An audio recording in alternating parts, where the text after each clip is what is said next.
ಎಲ್ರಿಗೂ ನಮಸ್ಕಾರ. ಶ್ರೀರಾಮ ರೂಪಕದಲ್ಲಿ ಹನುಮಂತನನ್ನು ಕಟ್ಟಿಹಾಕಿ ರಾವಣನ ಆಸ್ಥಾನಕ್ಕೆ ಕರ್ಕೊಂಡು ಹೋಗ್ತಾರೆ. ಅತ್ಯಂತ ಪರಾಕ್ರಮಶಾಲಿಯಾದ ಹನುಮಂತ ತನ್ನನ್ನು ಕಟ್ಟಿ ತರಿಸಿದ ಕಾರಣ ಕೋಪ ಮಾಡಿಕೊಂಡು ರಾವಣನ ಹತ್ರ ನೋಟ ಬೀರ್ತಾನೆ. ಹನುಮಂತ ರಾಕ್ಷಸನ ದಿವ್ಯ ತೇಜಸ್ಸಿಗೆ ಮಾರು ಹೋಗಿ ಹೀಗೆ ಹೇಳ್ತಾನೆ, ಹೀಗೆ ಅಂದ್ಕೊಳ್ತಾನೆ, ಎಂತಹ ಅದ್ಭುತ ರೂಪು ಇವನದು, ಎಂತಹ ಧೈರ್ಯ, ಏನು ತೇಜಸ್ಸು, ಇವನು ಸಮಸ್ತ ರಾಜಲಕ್ಷಣಗಳಿಂದ ಕೂಡಿದ್ದಾನಲ್ಲ. ಇವನಲ್ಲಿ ಅಧರ್ಮವು ಬಲವಾಗಿ ಬೇರೂರದೆ ಹೋಗಿದ್ದಲ್ಲಿ ಇವನು ರಾಕ್ಷಸರಿಗಷ್ಟೇ ಅಲ್ಲದೆ ದೇವತೆಗಳಿಗೂ ಹಾಗೂ ದೇವೇಂದ್ರನಿಗೂ ಅಧಿಪತಿ ಆಗಿಬಿಡ್ತಿದ್ದ. ಇವನು ಲೋಕನಿಂದನೆಗೆ ಗುರಿಯಾಗುವಂತಹ ಕ್ರೂರ ಕರ್ಮಗಳಲ್ಲಿ ನಿರ್ದಯವಾಗಿ ನಿರತನಾಗಿರೋದ್ರಿಂದ ದೇವದಾನವರೆಲ್ಲ ಇವನಿಗೆ ಭೀತರಾಗಿದ್ದಾರೆ. ಇವನು ಕ್ರುದ್ಧನಾದರೆ ಇಡೀ ಜಗತ್ತನ್ನೇ ಸಮುದ್ರದಲ್ಲಿ ಮುಳುಗಿಸ್ಬಿಡ್ತಾನೆ. ಅಂಥ ಪರ್ಸನಾಲಿಟಿ ಒಂದು. ರಾವಣನು ತನ್ನ ಮುಂದೆ ಬಂದು ನಿಂತಿರುವ ಹೀಗೆ ಹೇಳ್ಕೊತಾನೆ, ಯಾರು ಹನುಮಂತ ಈ ಥರ ಅಂದ್ಕೊಳ್ತಾನೆ. ಆಗ ರಾವಣ ಏನು ಮಾಡ್ತಾನೆ, ಅವನ ಮುಂದೆ ಬಂದು ನಿಂತಿರೋ ಹನುಮಂತನ ನೋಡಿಬಿಟ್ಟು ಕೋಪ ಬರುತ್ತೆ. ಅವರ ಮನಸ್ಸಿನಲ್ಲಿ ಅನೇಕ ರೀತಿಯ ಸಂದೇಹಗಳು ಉಂಟಾಗತ್ತೆ. ಸಾಕ್ಷಾತ್ ನಂದಿಯೇ ಬಂದಿದ್ದಾನೋ ಇಲ್ಲಿಗೆ? ಹಿಂದೆ ಕೈಲಾಸದಲ್ಲಿ ನಾನು ಅವನನ್ನು ಹಾಸ್ಯ ಮಾಡಿದಾಗ ಅವನು ನನಗೆ ಶಾಪವಿಟ್ಟಿದ್ದ. ಈಗ ಅವನು ಕಪಿರೂಪ ಧರಿಸಿ ಇಲ್ಲಿಗೆ ಬಂದಿರುವನೋ ಏನೋ, ಹಾಗಿಲ್ಲದೆ ಬಾಣಾಸುರನೇನಾದರೂ ಬಂದಿದ್ದಾನೋ ಅಂತ ಯೋಚನೆ ಮಾಡಿ ಅವನು ತನ್ನ ಮುಖ್ಯಮಂತ್ರಿ ಆಗಿರ್ತಕ್ಕಂತಹ ಪ್ರಹಸ್ತನನ್ನು ಕುರಿತು ಹೇಳ್ತಾನೆ. ಪ್ರಹಸ್ತ, ಈ ದುರಾತ್ಮನು ಯಾರು ಅಂತ ಕೇಳು. ಇವನು ಎಲ್ಲಿಂದ ಬಂದ, ಯಾಕೆ ಬಂದ, ರಾಕ್ಷಸರನ್ನು ಬಡ್ದಿದ್ಯಾಕೆ, ಅಶೋಕವನವನ್ನು ಹಾಳು ಮಾಡಿದ್ಯಾಕೆ, ನನ್ನ ನಗರಕ್ಕೆ ಯಾಕೆ ಬಂದ, ಇವನ ಉದ್ದೇಶ ಏನು, ಈ ಎಲ್ಲ ವಿಚಾರಗಳನ್ನು ಈ ದುಷ್ಟನಿಂದ ಕೇಳ್ಕೊಂಡು ತಿಳ್ಕೋ ಅಂತ ಹೇಳ್ತಾನೆ. ರಾವಣನ ಮಾತುಗಳನ್ನು ಕೇಳಿದ ಪ್ರಹಸ್ತ ಹನುಮಂತನನ್ನು ಕುರಿತು, ನೀನು ಯಾರು, ಇಲ್ಲಿಗೆ ಯಾಕೆ ಬಂದೆ, ನೀನು ನಿಜವನ್ನು ಹೇಳಿದ್ರೆ ನಿನಗೆ ಬಿಡುಗಡೆ, ಸುಳ್ಳಾಡಿದ್ರೆ ನೀನು ಗ್ಯಾರಂಟಿ ಬದುಕೋಕ್ಕಾಗಲ್ಲ, ನೀನು ಸಾಹಿತ್ಯ ಅಂತ ಹೇಳ್ತಾನೆ. ಪ್ರಹಸ್ತನ ಮಾತುಗಳನ್ನು ಕೇಳಿ ಹನುಮಂತ ರಾವಣನನ್ನು ಉದ್ದೇಶಿಸಿ ಹೀಗೆ ಹೇಳ್ತಾನೆ, ನಾನು ವಾನರ, ರಾಕ್ಷಸರಾಜ ರಾವಣನನ್ನು ಕಾಣಬೇಕೆಂಬ ಉದ್ದೇಶದಿಂದ ಈ ಅಶೋಕವನವನ್ನು ಹಾಳು ಮಾಡಿದೆ. ನಂತರ ನಿನ್ನ ಭಂಟರು ನನ್ನೊಡನೆ ಯುದ್ಧ ಮಾಡಲು ನನ್ನಲ್ಲಿ ಬಂದರು. ನಾನು ಆತ್ಮರಕ್ಷಣೆಗಾಗಿ ಯುದ್ಧ ಮಾಡಬೇಕಾಯಿತು. ದೇವತೆಗಳಾಗಲಿ ಅಸುರರಾಗಲಿ ನನ್ನನ್ನು ಅಸ್ತ್ರಪಾಶಗಳಿಂದ ಬಂಧಿಸಲು ಸಾಧ್ಯ ಇಲ್ಲ. ನನಗೆ ಹಾಗಂತ ಬ್ರಹ್ಮನ ವರನೂ ಉಂಟು. ರಾವಣನನ್ನು ಕಾಣಬೇಕೆಂಬ ಅಪೇಕ್ಷೆಯಿಂದಲೇ ನಾನು ಅಸ್ತ್ರಕ್ಕೆ ಕಟ್ಟು ಬಿದ್ದೆ. ಈಗ ನಾನು ಆ ಅಸ್ತ್ರಬಂಧದಿಂದ ಮುಕ್ತನಾಗಿದ್ದರೂ ಈ ರಾಕ್ಷಸರು ನನ್ನನ್ನು ಬಂದಿ ಎಂದು ತಿಳಿದೇ ಇಲ್ಲಿಗೆ ಕರೆತಂದಿದ್ದಾರೆ. ನಾನು ಶ್ರೀರಾಮಚಂದ್ರನ ಕಾರ್ಯಾರ್ಥ ಇಲ್ಲಿಗೆ ಬಂದಿದ್ದೇನೆ. ನಾನು ಮಹಾ ತೇಜಸ್ವಿಯಾದ ಶ್ರೀರಾಮನ ದೂತ. ಇದನ್ನು ಅರಿ, ಹಾಗೂ ನಾನು ನಿನಗೆ ಹೇಳುವ ಹಿತನುಡಿಗಳನ್ನು ಕೇಳು ಅಂತ ಹೇಳ್ತಾನೆ. ಹನುಮಂತ ದಶಗ್ರೀವನನ್ನು ನೋಡಿ ಹೇಳ್ತಾನೆ, ನಾನು ಸುಗ್ರೀವನ ಸಂದೇಶವನ್ನು ಹೊತ್ತು ಇಲ್ಲಿಗೆ ಬಂದಿದ್ದೇನೆ. ವಾನರಾಧಿಪ ಸುಗ್ರೀವನು ನಿನಗೆ ಸೋದರ ಸಮಾನ. ಆದುದರಿಂದ ನಿನ್ನ ಕ್ಷೇಮ ಲಾಭಗಳನ್ನು ವಿಚಾರಿಸಿದ್ದಾನೆ. ನನ್ನ ಹೆಸರು ಹನುಮಂತ. ನಾನು ವಾಯುದೇವನ ಔರಸ ಪುತ್ರ. ನಾನು ಸೀತೆ ಇರುವ ಸ್ಥಳವನ್ನು ಕಂಡುಹಿಡಿಯಲು ಮತ್ತು ನಿನ್ನನ್ನು ಕಾಣಲು 100 ಯೋಜನ ದೂರ ಹಾರಿ ವಿಶಾಲವಾದ ಸಮುದ್ರವನ್ನು ದಾಟಿ ಬಂದಿದ್ದೇನೆ. ನಾನು ಇಲ್ಲೆಲ್ಲ ಸಂಚರಿಸಿ ನಿನ್ನ ಅಶೋಕವನದಲ್ಲಿ ಸೀತೆಯನ್ನು ಕಂಡಿದ್ದೇನೆ. ನೀನು ಧರ್ಮವನ್ನು ಅರಿತವನು, ತಪಶ್ಶಕ್ತಿಯನ್ನು ಅರ್ಜಿಸಿದವನು. ಆದುದರಿಂದ ಬೇರೆಯವರ ಪತ್ನಿಯನ್ನು ನಿನ್ನ ಸೆರೆಯಲ್ಲಿಡುವುದು ತಕ್ಕುದಲ್ಲ. ನಾನು ಸೀತೆಯು ಇಲ್ಲಿ ಯಾವ ಸ್ಥಿತಿಯಲ್ಲಿದ್ದಾಳೆ ಅನ್ನೋದನ್ನು ನೋಡಿದ್ದೇನೆ. ಆಕೆ ಯಾವಾಗಲೂ ಶೋಕ ಸಂತಪ್ತಳಾಗಿದ್ದಾಳೆ. ವಿಷಮಿಶ್ರಿತ ಆಹಾರವನ್ನು ತಿಂದು ಜೀರ್ಣಿಸಿಕೊಳ್ಳುವುದು ಹೇಗೆ ಸಾಧ್ಯವಾಗುವುದಿಲ್ವೋ ಹಾಗೆಯೇ ಸೀತೆಯನ್ನು ದಕ್ಕಿಸಿಕೊಳ್ಳುವುದು ದೇವಾಸುರರಿಗೂ ಸಾಧ್ಯವಾಗುವುದಿಲ್ಲ. ನೀನು ಸಾಧಿಸಿರುವ ತಪಶ್ಶಕ್ತಿಯಿಂದ ನೀನು ದೇವದಾನವರನ್ನು ಮೀರಿದ್ದೀಯೇ ಅಂತ ತಿಳ್ಕೊಂಡಿದ್ದೀಯ ನೀನು. ಆದರೆ ನಿನ್ನ ವಧೆಗೆ ಒಂದು ಬಲವಾದ ಕಾರಣ ಒದಗಿ ಬಂದಿದೆ. ಸುಗ್ರೀವ ಮತ್ತು ಶ್ರೀರಾಮಚಂದ್ರರು ದೇವರಲ್ಲ, ಯಕ್ಷರಲ್ಲ, ರಾಕ್ಷಸರೂ ಅಲ್ಲ. ಶ್ರೀರಾಮನು ಮನುಷ್ಯ, ಸುಗ್ರೀವನು ವಾನರ. ಆದುದರಿಂದ ನೀನು ಅವರ ಕೈಯಿಂದ ಹೇಗೆ ಉಳಿದುಕೊಳ್ತೀಯಾ? ಅತ್ಯಂತ ಪ್ರಬಲವಾದ ಅಧರ್ಮ ಫಲಕ್ಕೆ ಸಿಕ್ಕಿಕೊಂಡವನಿಗೆ ಧರ್ಮದ ಫಲ ಲಭಿಸೋದಿಲ್ಲ. ಸೀತಾಪಹರಣ ಮಾಡಿದ ಅಧರ್ಮದ ಫಲ ನಿನಗೆ ಬೇಗನೆ ತಟ್ಟುವುದು. ಸೀತೆಯನ್ನು ಗೋಳಾಡಿಸಿದ ಶತ್ರುಗಳೆಲ್ಲರನ್ನೂ ನಾನೇ ಕೊಂದು ಹಾಕುತ್ತೇನೆಂದು ಶ್ರೀರಾಮ ವಾನರ ಬಲ್ಲೂಕರ ಮುಂದೆ ಪ್ರತಿಜ್ಞೆ ಮಾಡಿದ್ದಾನೆ. ಇಲ್ದಿದ್ದರೆ ಇಡೀ ಲಂಕೆ ನಾನೊಬ್ಬನೇ ನಾಶ ಮಾಡಿಬಿಡ್ತಿದ್ದೆ.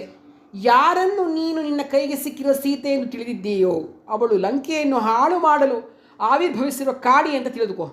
ಸೀತೆಯ ರೂಪ ಧಾರಣ ಮಾಡಿಕೊಂಡು ಯಮಪಾಶನಿನಲ್ಲಿಗೆ ಬಂದಿದೆ. ಅವರಲ್ಲಿ ನೀನಾಗಿಯೇ ನಿನ್ನ ಕೊರಳನ್ನು ಕೊಟ್ಟು ಹಾಳಾಗಬೇಡ.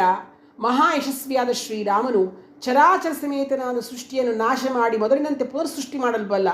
ದೇವಾಸುರ ಮಾನವರಲ್ಲಿ, ಯಕ್ಷರಾಕ್ಷಸರಲ್ಲಿ, ವಿದ್ಯಾಧರ ಗಂಧರ್ವ ಸರ್ಪಗಳಲ್ಲಿ, ಸಿದ್ಧ ಕಿನ್ನರರಲ್ಲಿ, ಪಕ್ಷಿಗಳಲ್ಲಿ, ಒಟ್ಟಿನಲ್ಲಿ ಇಡೀ ಜೀವರಾಶಿಗಳಲ್ಲಿ ಶ್ರೀರಾಮನನ್ನು ಎದುರಿಸಿ ಹೋರಾಡಬಲ್ಲವರಾರೂ ಇಲ್ಲ. ಅವನು ಪರಾಕ್ರಮದಲ್ಲಿ ಮಹಾವಿಷ್ಣು ಸಮಾನನು. ಈ ರೀತಿ ನಿರ್ಭಯವಾಗಿ ಹಿತೋಪದೇಶ ಮಾಡ್ತಾನೆ ಹನುಮಂತ. ಅದು ಕೇಳಿ ರಾವಣನಿಗೆ ಕೋಪನೇ ಬಂದು ಹೋಗ್ಬಿಡುತ್ತೆ. ಅಪ್ರಿಯ ಅದು. ಕೋಪ ಬಂದು ಕಣ್ಣುಗಳನ್ನು ತಿರುಗಿಸ್ತಾ ಸೇರಿ ತೊಗೊಂಡೋಗಿ ಎಲ್ಲರೂ ಹನುಮಂತನ ಸಾಯಿಸಾಕಿ ಅಂತ ಹೇಳ್ತಾನೆ ಎಲ್ರಿಗೂ. ವಿವೇಚನೆ ಮಾಡುವ ಶಕ್ತಿಯನ್ನು ಹೊಂದಿದ್ದ ವಿಭೀಷಣ ಮಾತ್ರ ರಾವಣನನ್ನು ಕುರಿತು ಗೌರವಪೂರ್ವಕವಾಗಿ ಸಾಂತ್ವನ ವಚನಗಳನ್ನು ಆಡ್ತಾನೆ. ರಾಕ್ಷಸಾಧಿಪ, ನನಗೆ ಕ್ಷಮೆ ಇರಲಿ, ಕೋಪ ಮಾಡ್ಕೋಬೇಡಿ, ಸಂತೋಷವಾಗಿ ನನ್ನ ಮಾತು ಕೇಳ್ಕೋಬೇಕು, ನೀವು ಪ್ರಸನ್ನರಾಗಿ. ವಿವೇಕವುಳ್ಳ ಶ್ರೇಷ್ಠ ರಾಜಪುರುಷರು ದೂತನನ್ನು ವಧಿಸುವುದಿಲ್ಲ. ದೂತರಿಗೆ ವಿಧಿಸಬಹುದಾದ ಶಿಕ್ಷೆಗಳು ಬೇರೆಯೇ ಇದೆ. ಅಂಗಭಂಗ ಮಾಡುವುದು, ಇಲ್ಲವೇ ವಿರೂಪಗೊಳಿಸುವುದು, ಚಾಟಿಯಿಂದ ಹೊಡೆಸುವುದು, ತಲೆಬೋಳಿಸುವುದು, ಬರೆ ಎಳಿಸುವುದು, ಇಂಥವೇ ಶಿಕ್ಷೆ ವಿಧಿಸಬಹುದು. ಆದರೆ ದೂತರಿಗೆ ಮೃತ್ಯುದಂಡವೆಂಬ ಮಾತನ್ನು ನಾನು ಎಲ್ಲೂ ಕೇಳೇ ಇಲ್ಲ. ಈ ಕಪಿಯನ್ನು ಕೊಲ್ಲುವುದರಲ್ಲಿ ಯಾವ ಲಾಭವೂ ಇಲ್ಲ. ಇವನನ್ನು ಯಾರು ಕಳುಹಿಸಿರುವವರು ಅವರಿಗೆ ಮರಣದಂಡನೆ ಸಿಗಬೇಕು. ಇವನು ಒಳ್ಳೆಯವನೋ ಕೆಟ್ಟವನೋ ಶತ್ರುಗಳಿಂದ ಕಳುಹಿಸಲಾದವನು, ಆದ್ದರಿಂದ ಅವರಂತೆಯೇ ಮಾತನಾಡ್ತಾನೆ. ಅಲ್ಲದೆ ದೂತನೂ ಸ್ವತಂತ್ರನೂ ಅಲ್ಲ, ಆದುದರಿಂದ ಅವನು ವದಾರ್ಹನ ಅಲ್ಲ. ಅವನು ಈ ವಾನರನ್ನು ಕೊಂದರೆ ನಿಮ್ಮ ಶತ್ರುವಾದ ಶ್ರೀರಾಮಲಕ್ಷ್ಮಣರನ್ನು ಯುದ್ಧಕ್ಕೆ ಕರೆತರುವರು ಯಾರು? ನೀನು ಯುದ್ಧ ಮಾಡುವುದು ಎಂತು? ನಿನ್ನ ಬಳಿ ಕೋಟಿಗಟ್ಟಲೆ ಯೋಧರಿದ್ದಾರೆ, ಅವರಲ್ಲಿರುವುದು ಕೆಲವೇ ಮಂದಿ. ನಿನ್ನ ಪ್ರಭಾವ ಎಷ್ಟೆಂಬುದನ್ನು ನಿನ್ನ ಕೆಲವು ಜನ ಸೈನಿಕರು ಮಾತ್ರವೇ ಹೋಗಿ ಅವರಿಗೆ ತೋರಿಸಿ ಬರಲಿ. ರಾವಣನು ವಿಭೀಷಣ ಆಡಿದ ಒಳ್ಳೆಯ ಮಾತುಗಳನ್ನು ಕೇಳಿ ಯೋಚನೆ ಮಾಡಿ ಓಕೆ ಅಂತಾನೆ. ಸರಿ, ಮಹಾತ್ಮನಾದ ವಿಭೀಷಣನ ಮಾತುಗಳನ್ನು ಕೇಳಿ ರಾವಣ ಹೀಗೆ ಹೇಳ್ತಾನೆ. ವಿಭೀಷಣ, ನೀನು ಹೇಳಿದ ಸರಿಯಾಗಿದೆ. ದೂತವದೇ ನಿಂದ್ಯನೆ. ಆದ ಕಾರಣ ಕಪಿಗೆ ಬೇರೆ ರೀತಿಯ ಶಿಕ್ಷೆಯನ್ನು ವಿಧಿಸಬೇಕು. ಕಪಿಗಳಿಗೆ ಬಾಲ ಅಂದರೆ ಬಹಳ ಇಷ್ಟ, ಅದಕ್ಕೆ ಅದು ಭೂಷಣ ಬೇರೆ. ಆದ್ದರಿಂದ ಅದರ ಬಾಲಕ್ಕೆ ಬೆಂಕಿ ಇಟ್ಬಿಡೋಣ. ಸುಟ್ಟು ಹೋದ ಬಾಲದೊಡನೆ ಕಪಿ ಹಿಂದಿರುಗಲಿ. ಇವನನ್ನು ಬಾಲವನ್ನು ಸುಟ್ಟಿಕೊಂಡು ಅಂಗಹೀನನಾಗಿ ದೈನ್ಯದಿಂದ ಇರುವಂಥ ಕಪಿಯನ್ನು ನಗರದ ಬೀದಿಗಳಲ್ಲೆಲ್ಲ ಮೆರವಣಿಗೆ ಮಾಡಿ ಅಂತ ಹೇಳ್ತಾನೆ. ರಾವಣನ ಆಜ್ಞೆಯನ್ನು ಕೇಳಿ ಕೋಪಿಷ್ಠರುಗಳಾದ ರಾಕ್ಷಸರು ಹನುಮಂತನ ಬಾಲಕ್ಕೆ ಚಿಂದಿ ಬಟ್ಟೆ ಸುತ್ತಿ ಅದರ ಮೇಲೆ ಎಣ್ಣೆ ಸುರಿದು ಬೆಂಕಿ ಹಚ್ತಾರೆ. ಹನುಮಂತನಿಗೆ ಅವಮಾನ ಆದರೂ ರಾಮಚಂದ್ರನಿಗೋಸ್ಕರ ಅವಮಾನ ಸಹಿಸಿಕೊಳ್ತಾನೆ. ಅದೂ ಅಲ್ಲದೆ ರಾತ್ರಿಯ ವೇಳೆಯಲ್ಲಿ ಲಂಕೆಯನ್ನು ಸಂಚರಿಸಿದ್ರಿಂದ ಯಾವುದನ್ನು ಸರಿಯಾಗಿ ನೋಡೋದಕ್ಕಾಗಿರಲಿಲ್ಲ ಅವನಿಗೆ. ಆದುದರಿಂದ ಹಗಲಿನಲ್ಲಿ ಲಂಕೆಯನ್ನು ಇಡಿಯಾಗಿ ನೋಡಿಬಿಡಬೇಕು ಅಂದ್ಕೊಳ್ತಾನೆ. ರಾಕ್ಷಸರು ಅವನು ಎಲ್ಲೆಡೆ ನಗರದಲ್ಲಿ ಎಳೆದುಕೊಂಡು ಹೋಗ್ತಾರೆ. ಹನುಮಂತ ಅಲ್ಲಿನ ರಹಸ್ಯ ಪ್ರದೇಶಗಳನ್ನು, ಕಟ್ಟೆಗಳನ್ನು, ರಾಜಬೀದಿಗಳನ್ನು, ಮನೆಗಳ ಸಾಲುಗಳನ್ನು, ಚೌಕಗಳನ್ನು, ಗಲ್ಲಿಗಳನ್ನು, ಎಲ್ಲ ಉನ್ನತವಾದ ಸೌಧಗಳನ್ನು ಗಮನವಿಟ್ಟು ನೋಡ್ತಾನೆ. ರಾಕ್ಷಸರು ಅವನನ್ನು ನಿಲ್ಲಿಸಿ ಇವನೇ ಗೂಢಾಚಾರ ಅಂತ ಎಲ್ರಿಗೂ ಹೇಳ್ತಾ ಇರ್ತಾರೆ. ಹನುಮಂತನ ಬಾಲಕ್ಕೆ ಬೆಂಕಿ ಇಡ್ತಾ ಇರೋದನ್ನು ಕಂಡ ಕೆಲವು ರಾಕ್ಷಸಿಯರು ಸೀತೆಯ ಬಳಿ ಬಂದು ಈ ಅಪ್ರಿಯ ವಾರ್ತೆಯನ್ನು ಹೇಳ್ತಾರೆ. ಸೀತೆ, ಒಂದು ಕೆಂಪು ಮೂತಿಯ ಕೋತಿ ಬಂದು ನಿನ್ನೊಡನೆ ಮಾತನಾಡ್ತಲ್ಲ, ಅದರ ಬಾಲಕ್ಕೆ ಬೆಂಕಿ ಹತ್ತಿಸಿ ನಗರದಲ್ಲೆಲ್ಲ ಮೆರವಣಿಗೆ ಮಾಡ್ತಾ ಇದ್ದಾರೆ ಅಂತ ಹೇಳ್ತಾರೆ. ಇದನ್ನು ಕೇಳಿ ಸೀತೆಗೆ ಬಹಳ ದುಃಖ ಆಗುತ್ತೆ. ಆಗ ಅವಳು ಪರಿಶುದ್ಧ ಮನಸ್ಸಿನಿಂದ ಅಗ್ನಿದೇವರಲ್ಲಿ ಹೊರೆ ಇಟ್ಟು ಹನುಮಂತನಿಗೆ ತಂಪಾಗುವಂತ ಕೇಳಿಕೊಳ್ತಾಳೆ. ಅವಳ ಪ್ರಾರ್ಥನೆಗೆ ಫಲವಾಗಿ ಅಗ್ನಿದೇವ ಹನುಮಂತನಿಗೆ ಸುಡಲಿಲ್ಲ. ನಂತರ ಹನುಮಂತ, ನನ್ನಂಥವನು ನೀಚರಾದ ಈ ರಾಕ್ಷಸರ ಬಂಧನಕ್ಕೆ ಸಿಕ್ಕಿಕೊಂಡಿರುವುದು ಸರ್ವತಾ ಸರಿಯಲ್ಲ. ನನ್ನಲ್ಲಿ ಬಲವಿರುವಾಗ ನಾನು ಇದಕ್ಕೆ ತಕ್ಕ ಪ್ರತೀಕಾರ ಮಾಡಬೇಕು ಅಂತ ಯೋಚನೆ ಮಾಡಿ ಹನುಮಂತ ಮೇಲಕ್ಕೆ ಹಾರ್ತಾನೆ. ಪರ್ವತಾಕಾರವಾಗಿ ಬೆಳೆದಿದ್ದ ಹನುಮಂತ ತಾನೇ ಬಯಸಿ ಸಣ್ಣ ಆಕಾರವನ್ನು ಪಡಿತಾನೆ. ಇದರಿಂದ ಅವನಿಗೆ ಕಟ್ಟಿದ್ದ ಕಟ್ಟುಗಳು ಸಡಿಲವಾಗಿ ಕಳಚಿ ಹೋಗ್ತವೆ. ಹೀಗೆ ಬಂಧನಗಳನ್ನೆಲ್ಲ ಕಳಚಿ ಹಾಕಿದ ಹನುಮಂತ ಮತ್ತೆ ಪರ್ವತಾಕಾರವನ್ನು ಹೊಲ್ತಾನೆ. ಆಗ ಅವನು ಆ ಕಡೆ ಈ ಕಡೆ ನೋಡಿದಾಗ ಮಹಾದ್ವಾರಕ್ಕೆ ಒರಗಿಸಿದ್ದ ಕಬ್ಬಿಣದ ಪರಿಘ ಕಾಣಿಸುತ್ತೆ. ಮಾರುತಿ ಅದನ್ನು ಎತ್ಕೊಂಡು ರಾಕ್ಷಸರನ್ನೆಲ್ಲ ಹೊಡೆದಾಕ್ತಾನೆ. ಹನುಮಂತ ಅಂದುಕೊಂಡಿದ್ದೆಲ್ಲ ನೆರವೇರಿತು. ಏನು ಮಾಡಬೇಕು ಮುಂದೆ ಅಂತ ವಿಚಾರ ಮಾಡ್ತಿದ್ದಾಗ ಅಶೋಕವನವನ್ನು ನಾನು ಈಗಾಗಲೇ ಹಾಳು ಮಾಡಿದ್ದೀನಿ. ಬಲಿಷ್ಠರಾದ ರಾಕ್ಷಸರನ್ನೂ ಕೂಡ ಯಮನಕ್ಕೆ ಕಟ್ಟಿದ್ದೇನೆ. ರಾವಣನ ಸೇನೆಯ ಒಂದು ಭಾಗವನ್ನು ನಾಶ ಮಾಡಿದ್ದೂ ಆಗಿದೆ. ಇನ್ನುಳಿದಿರುವುದೆಂದರೆ ಕೋಟೆಯನ್ನು ಧ್ವಂಸ ಮಾಡುವ ಕಾರ್ಯ. ಇದನ್ನು ನಾಶ ಮಾಡಿದರೆ ನಾನು ಕೈಕೊಂಡ ಕಾರ್ಯ ಯಶಸ್ವಿಯಾಗಿ ಮುಗಿದಂತಾಗುತ್ತೆ. ನನ್ನ ಬಾಲದಲ್ಲಿ ಪ್ರಜ್ವಲಿಸುತ್ತಿರುವ ಅಗ್ನಿಗೆ ಈ ದೊಡ್ಡ ಮಹಲುಗಳನ್ನು ಆಹುತಿ ನೀಡಿ ಅಗ್ನಿ ಸಂತರ್ಪಣೆ ಮಾಡೋದೇ ಈಗ ಸೂಕ್ತವಾದ ಕಾರ್ಯ ಅಂತ ಯೋಚನೆ ಮಾಡಿ ಉರಿತಿರುವ ಬಾಲದೊಂದಿಗೆ ಹನುಮಂತ ಮಹಾವೇಗದಿಂದ ಹಾರಿ ಪ್ರಹಸ್ತನ ಮನೆಗೆ ಬೆಂಕಿ ಇಟ್ಟು ನಂತರ ಮಹಾಪಾರ್ಶ್ವನ ಮನೆಗೂ ಬೆಂಕಿ ಇಟ್ಟ. ಹಾಗೆ ವಜ್ರದಂಷ್ಟ್ರ, ಶುಕ, ಸಾರಣ, ಇಂದ್ರಜಿತ್ತು, ಜಂಬುಮಾಲಿ, ರಶ್ಮಿಕೇತು, ಸೂರ್ಯಶತ್ರು ಹಸ್ವಕರ್ಣ ದಂಷ್ಟ್ರ ರೋಮಶ ಧ್ವಜಗ್ರೀವ ಮತ್ತ ವಿದ್ಯುಜ್ಜಿಕ್ವ ಘೋರ ಹಸ್ತಿಮುಖ ಕರಾಲ ಪಿಶಾಚ ಶೋಣಿತಾಕ್ಷ ಕುಂಭಕರ್ಣ ಮಕರಾಕ್ಷ ನರಾಂತಕ ಕುಂಭ ನಿಕುಂಭ ಯಜ್ಞಶತ್ರು ಬ್ರಹ್ಮಶತ್ರು ಎಲ್ಲರೂ ಮನೆಯೂ ಕ್ರಮವಾಗಿ ಸುಟ್ಟಾಕ್ಬಿಡ್ತಾನೆ. ವಿಭೀಷಣ ಮನೆಯೊಂದನ್ನು ಮಾತ್ರ ಅವನೇನೂ ಮಾಡದೆ ಇನ್ನೆಲ್ಲರ ಮನೆಯೂ ಸುಟ್ಟಾಕ್ಬಿಡ್ತಾನೆ. ಹೀಗೆ ಧನಿಕರಾದ ರಾಕ್ಷಸರ ಮನೆಗಳನ್ನು, ಅವುಗಳಲ್ಲಿದ್ದ ಬಹುಮೂಲ್ಯ ಸಂಪತ್ತನ್ನು ಸುಟ್ಟು ಬೂದಿ ಮಾಡಿ ಹನುಮಂತ ರಾವಣನ ಅರಮನೆಯನ್ನು ತಲುಪ್ತಾನೆ. ರಾವಣನ ಅರಮನೆಯನ್ನು ಹುಕ್ಕಿ ತನ್ನ ಬಾಲದ ತುದಿಯಲ್ಲಿ ಉರಿಯುತ್ತಿದ್ದ ಬೆಂಕಿಯನ್ನು ಸೋಕಿಸಿ ಪ್ರಳಯ ಕಾಲದ ಮೇಘದಂತೆ ಘರ್ಜಿಸ್ತಾನೆ.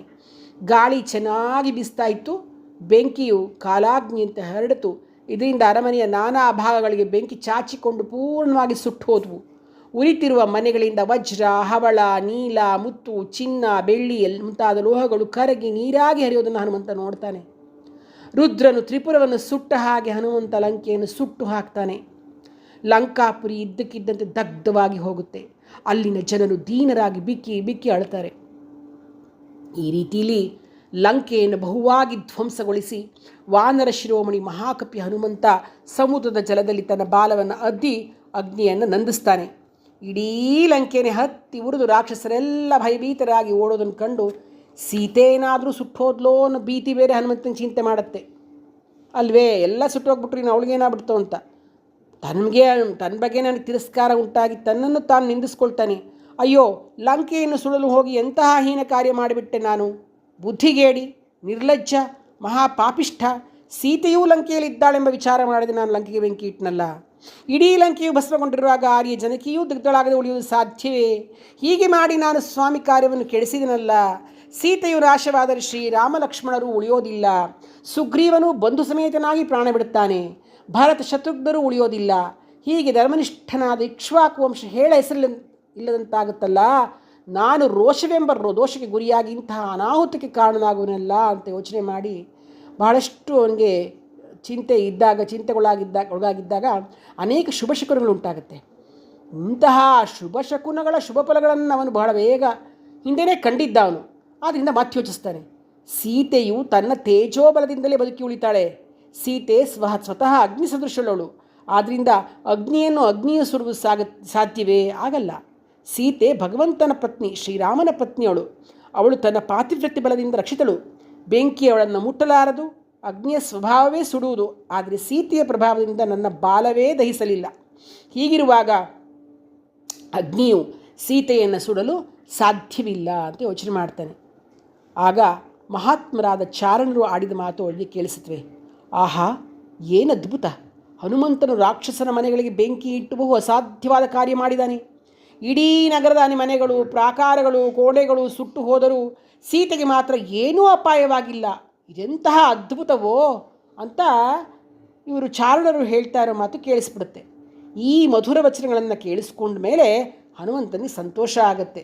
ಸದ್ಯ ಸೀತೆಗೆ ಯಾವ ತೊಂದರೆನೂ ಆಗಿಲ್ಲ ಅಂತ ಅರ್ಥ ಮಾಡಿಕೊಂಡ ಮೇಲೆ ತಾನು ಸಫಲ ಮನೋರಥನಾದನೆಂದು ತಿಳಿದುಕೊಂಡು ಹನುಮಂತ ಪುನಃ ಸೀತೆಯನ್ನು ಸಂದರ್ಶಿಸಿ ಕಿಷ್ಕಿಂಧೆಗೆ ವಾಪಸ್ಸಾಗಲಿಕ್ಕೆ ನಿಶ್ಚಯ ಮಾಡ್ತಾನೆ. ಬಳಿಕ ಹನುಮಂತ ಶಿಂಶುಪಾ ವೃಕ್ಷದ ಬುಡದಲ್ಲಿ ಕೂತ್ಕೊಂಡಿದ್ದ ಸೀತೆಯ ಬಳಿಗೆ ಬಂದು ನಮಸ್ಕರಿಸಿ ಹೇಳ್ತಾನೆ, ಅಮ್ಮ, ಸ್ವಲ್ಪವಾದರೂ ಗಾಯಗೊಳ್ಳದ ನೀನನ್ನು ಅದೃಷ್ಟವಶದಿಂದ ನೋಡುತ್ತಿರುವೆನು ಅಂತ ಹೇಳಿ ನಾ ಬರ್ತೀನಿ ಅಂತ ಹೇಳಿ ಹೊರಡ್ತಾರೆ. ಸೀತೆ ಹನುಮಂತನನ್ನು ಒಂದು ದಿವಸ ಉಳಿದು ನಂತರ ಪ್ರಯಾಣ ಮಾಡು ಅಂತ ಹೇಳ್ತಾಳೆ. ಹನುಮಂತ ವಾನರರು ಮತ್ತು ಕರಡಿಗಳ ಸೈನ್ಯವನ್ನು ಕೂಡಿಕೊಂಡು ಶ್ರೀರಾಮಚಂದ್ರನು ಅತಿ ಬೇಗನೆ ಇಲ್ಲಿಗೆ ಬರ್ತಾನೆ. ಬಂದು ಯುದ್ಧದಲ್ಲಿ ಶತ್ರುಗಳನ್ನು ಸೋಲಿಸಿ ನಿನ್ನ ಶೋಕವನ್ನು ದೂರ ಮಾಡ್ತಾನೆ ಅಂತ ಹೇಳಿ ಸೀತೆಗೆ ಧೈರ್ಯ ಹೇಳಿ ಹನುಮಂತ ವಾಪಸ್ ಹೋಗಲಿಕ್ಕೆ ನಿಶ್ಚಯಿಸಿ ಸೀತಾದೇವಿಗೆ ನಮಸ್ಕಾರ ಮಾಡ್ತಾನೆ. ಕಪಿಶ್ರೇಷ್ಠನು ತನ್ನ ಒಡೆಯನನ್ನು ನೋಡುವ ಉತ್ಸಾಹವನ್ನು ಹೊಂದಿ ಅಲ್ಲಿಂದ ಹೊರಟು ಪರ್ವತಗಳಲ್ಲಿ ಶ್ರೇಷ್ಠವಾದ ಅರಿಷ್ಟ ಅಂತಕ್ಕಂತಹ ಗಿರಿಯನ್ನು ಏರ್ತಾನೆ. ಅಲ್ಲಿಂದ ದಕ್ಷಿಣ ದಿಕ್ಕಿನಿಂದ ಉತ್ತರದ ಕಡೆಗೆ ಹಾರಲಿಕ್ಕೆ ನಿಶ್ಚಯಿಸಿ ತನ್ನ ದೇಹವನ್ನು ಬೆಳೆಸ್ಕೊಳ್ತಾನೆ. ನಂತರ ಒಂದು ಸಲ ಸಮುದ್ರವನ್ನು ನೋಡ್ತಾನೆ. ವಾಯುಪುತ್ರ ವಾಯುಂತರನೇ ಆಕಾಶಕ್ಕೆ ನೆಗಿತಾನೆ. ಅವನು ನೆಗೆದಾಗ ಅವನು ಮೆಟ್ಟಿದ ರಭಸಕ್ಕೆ ಅಲ್ಲಿದ್ದ ಸಮಸ್ತ ಪ್ರಾಣಿಗಳು ಕಿರ್ಚ್ಕೊಂಡ್ಬಿಡ್ತವೆ. ಆ ಪರ್ವತವೇ ನೆಲದಲ್ಲಿ ಕುಸಿದು ಹೋಗ್ಬಿಡುತ್ತೆ.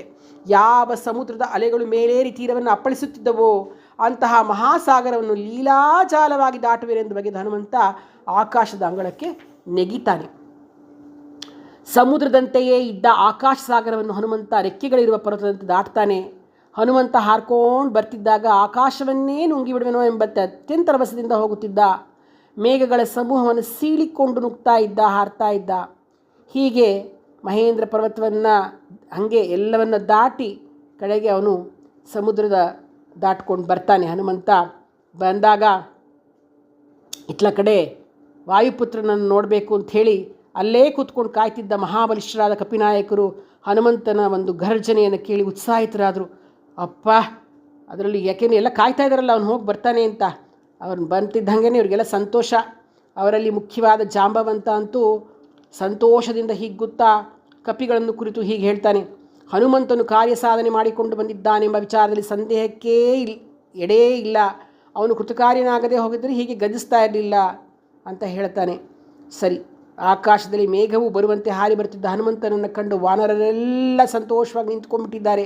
ಅಷ್ಟರಲ್ಲಿ ವೇಗದಿಂದ ಬರುತ್ತಿದ್ದ ಹನುಮಂತನು ಸಂತೋಷದಿಂದ ಹಿಗ್ಗುತ್ತಾ ಮಹೇಂದ್ರ ಪರ್ವತದ ಶಿಖರದ ಮೇಲೆ ಧುಮುಕ್ತಾನೆ. ಆಗ ಕಪಿವೀರರೆಲ್ಲರೂ ಬಹಳ ಆನಂದದಿಂದ ತುಂಬಿ ಅವನನ್ನು ಸುತ್ತುವರೆದು ನಿಂತುಕೊಳ್ತಾರೆ. ಅವರ ಹರ್ಷಕ್ಕೆ ಪಾರವೇ ಇಲ್ಲ. ಅವನು ವಾಪಸ್ ಬಂತ ಕ್ಷೇಮವಾಗಿ ಅಂದ್ಬಿಟ್ಟು ಗೆಡ್ಡೆ, ಗೆಣಸು, ಹಣ್ಣು, ಹಂಪಲು ಎಲ್ಲ ತಂದು ಕೊಡ್ತಾರೆ.